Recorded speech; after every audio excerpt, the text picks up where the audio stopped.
Welcome to Audiobook 365 Stories. It was a quiet night. Natalia Andreevna Bronin, her married name is Nikitin, an opera singer, was lying in her bedroom. She was relaxed and sleepy. She was thinking about her little daughter who lived far away with her grandmother or aunt. Her daughter was more important to her than the people who liked her singing, flowers, or news in the papers. She would love to think about her daughter until morning. She was happy and calm, and she just wanted to lie there, resting and dreaming about her little girl without being disturbed. Suddenly, the singer opened her eyes wide. She heard a loud, sharp ringing sound at the door. After 10 seconds, the bell rang again, and then a third time. The door opened with a loud noise, and someone walked in, stamping his feet loudly, like a horse. He was breathing hard because of the cold outside. "Ugh, there's no place to hang my coat," the singer heard a deep, rough voice say. A famous singer, but no place for a hat. "My husband," thought the singer, frowning. "And I think he brought one of his friends to stay the night." How annoying! Her peaceful night was over.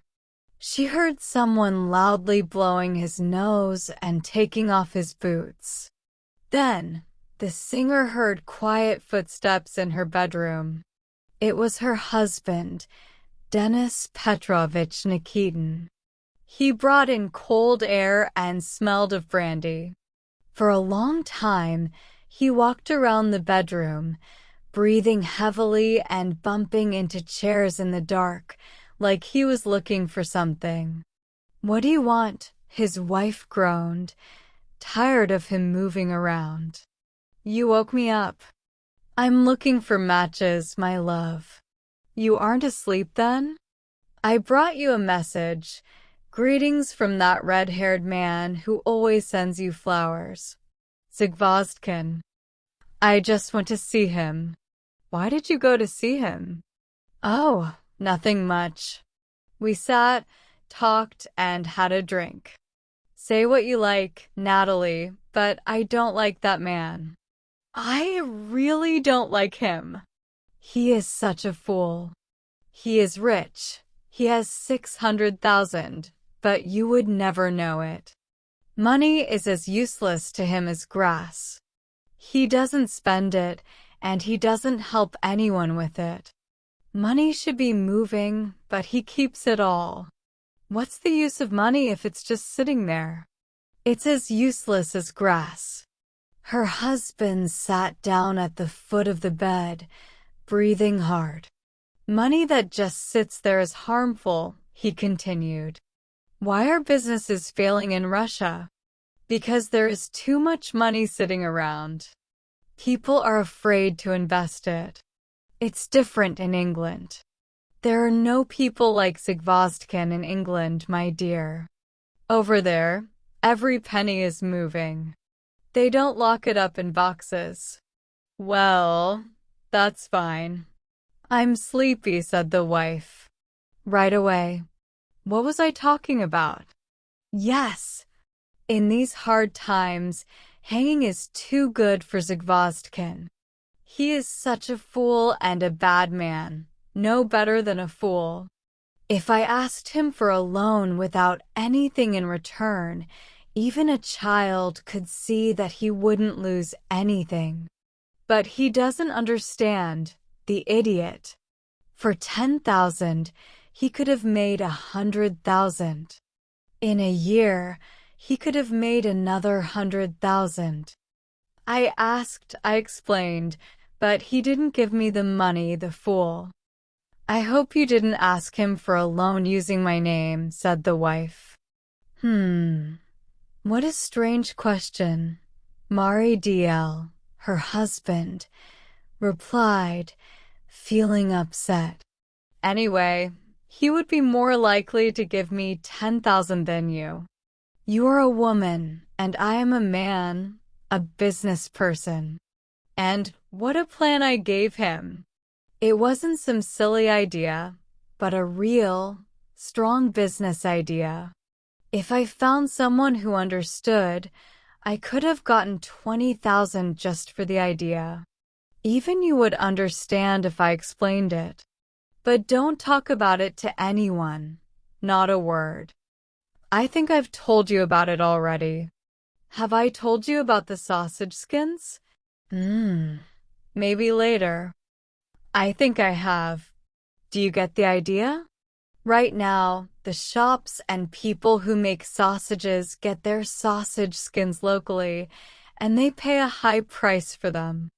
But if someone brought sausage skins from the Caucasus, where they are worth nothing and just thrown away, then where do you think the sausage makers would buy their skins? From here or from me? From me, of course. I would sell them at 1/10 of the price. Now, let's think about it like this. Every year in Petersburg, Moscow, and other big cities, these skins would sell for 500,000. Let's say that's the minimum. Well, and if you can tell me tomorrow, later on, said the wife, feeling sleepy. Yes, that's true. You're sleepy, I'm sorry. I'll go now. But say what you like, with money, you can do good business anywhere. With money, you can even make 1 million out of cigarette ends. Look at the theater business. Why, for example, did Lentovsky fail? It's simple. He didn't start the right way. He had no money and ran straight into trouble. He should have secured his money first, and then moved slowly and carefully. Nowadays, you can easily make money with a theater, whether it's private or for the public. If you produce the right plays, charge a low ticket price, and attract the audience, you could make 100,000 in the first year. You don't understand, but I'm making sense. You see, you like saving money, but you're no better than that fool Zagvostkin. You pile up money and don't know what for. You don't listen, you don't want to. If you put it to use, you wouldn't need to keep rushing around. For a small private theater, 5,000 would be enough to start. Not like Lentovsky's big theater, but something modest. I've already got a manager and I've found a good building. I just don't have the money. If only you understood, you would sell your shares. No, thank you. You have taken enough from me already. Leave me alone. I've had enough punishment. If you're going to argue like a woman, then of course. Sighed Nikitin as he stood up. Of course. Leave me alone. Go away and stop keeping me awake. I'm tired of listening to your silly talk. Sure, of course. Taken, robbed. We always remember what we give, but we forget what we take. I have never taken anything from you, said the wife. Is that so? But when you weren't a famous singer, who paid for everything then? And who, may I ask, took you out of poverty and gave you a happy life? Don't you remember that? Come on, go to bed. Go and sleep. Do you think I'm drunk? If I'm so low in the eyes of such an important lady, I can leave for good. Go ahead. That's a good idea. I will. I've been humble enough. I'm going to leave. Oh my God. Yes, please go. I'll be so happy if you do. Fine, we'll see.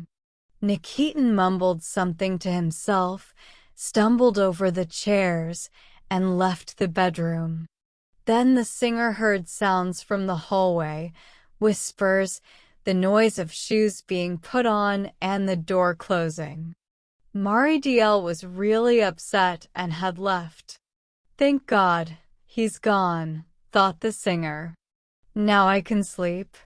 As she falls asleep, she thinks about her husband, Maridiel, and wonders how this bad situation happened. He used to live in Chernigov and worked as a bookkeeper there.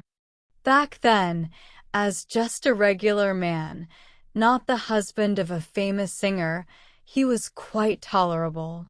He would go to work, get his salary, and his dreams were small, like buying a new guitar, stylish trousers, or an amber cigarette holder. But after he became the husband of a celebrity, everything changed.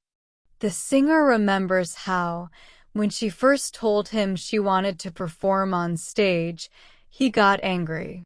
He complained to her parents and threw her out of the house. She had to start performing without his permission.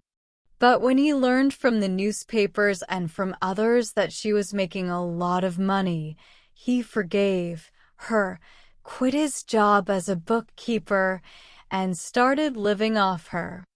The singer was shocked by how he changed. Where did he learn all these new tastes and fancy manners?